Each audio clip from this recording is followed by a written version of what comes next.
In 2022, a single financial maneuver cracked the foundation of the global economy, sending rival nations scrambling to protect their wealth.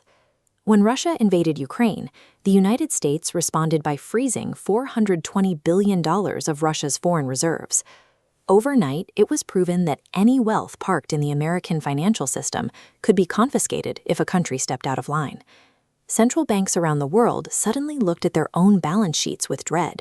Almost all of them held their national savings in US dollars, meaning the US had the power to wipe out their reserves on a whim. This chart shows a divergence after the 2022 freeze. The steep drop-off represents global banks dumping US Treasury bonds. The surging line shows them hoarding physical gold. The 80-year-old petrodollar system is pulling apart into two competing financial ecosystems. That loss of trust forced rival superpowers to stop playing by American rules, sparking an intense race between the US and China to build entirely independent economic operating systems. The United States is trying to manage this fallout while carrying $38.5 trillion in national debt. With persistent inflation eating away at the dollar's purchasing power, the US has to find a way to maintain its global leverage. To do this, America is playing aggressive physical defense. The government is using heavy tariffs to punish foreign trade and strong-arm companies into bringing their manufacturing factories back to U.S. soil. They are also going to significant lengths to secure future resources. The U.S. government has openly discussed buying Greenland. As the ice melts, vast reserves of rare earth metals are becoming accessible, and the U.S. wants a monopoly on that untapped territory. For resources that are already tapped, the tactics have become more direct. In oil-rich Venezuela, reports indicate the U.S. deployed a targeted cyber attack.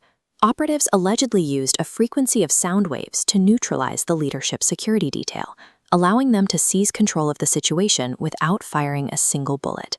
But physical resources are only half the battle. To replace the paper currency the world is trying to flee, the U.S. is pivoting towards stablecoins. A stablecoin is a digital token directly backed by the U.S. dollar, designed to live entirely on blockchain networks. This grants the U.S. government a level of control over global trade that was previously impossible. Today, the U.S. cannot always track where its physical dollars go, but with a stablecoin economy, the government can track global trade in real time and freeze a target's digital assets anywhere in the world without needing foreign allies to cooperate. America's strategy is clear. They are securing critical physical resources by any means necessary, while weaponizing digital finance to force global compliance.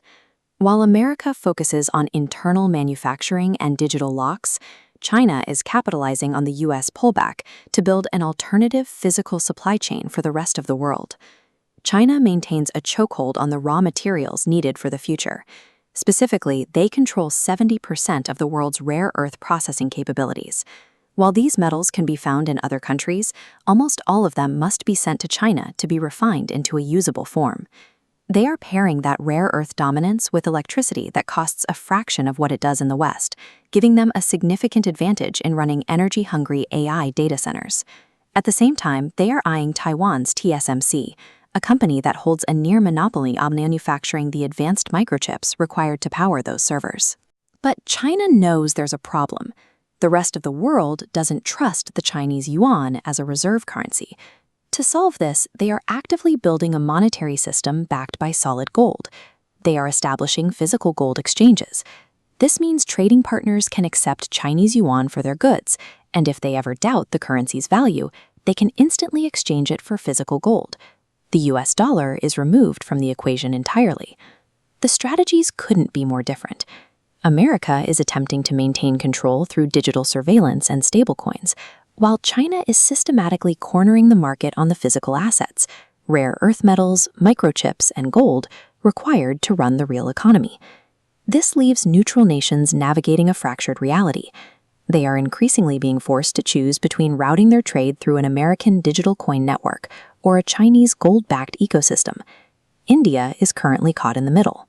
As a service-heavy economy, it relies on exporting IT and technical support to American banks, meaning it lacks the physical resource leverage of a manufacturing giant like China. If the U.S. blocks digital trade, India's primary export sector is directly exposed. To survive, India is playing aggressive defense.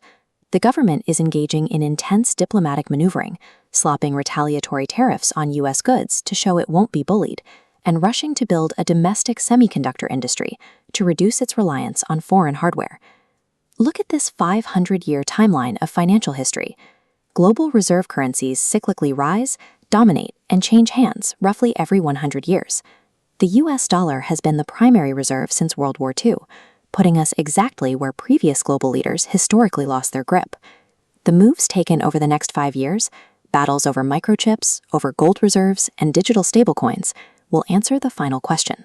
We will soon find out if the United States can break this historical cycle, or if the global economic order is about to change hands forever.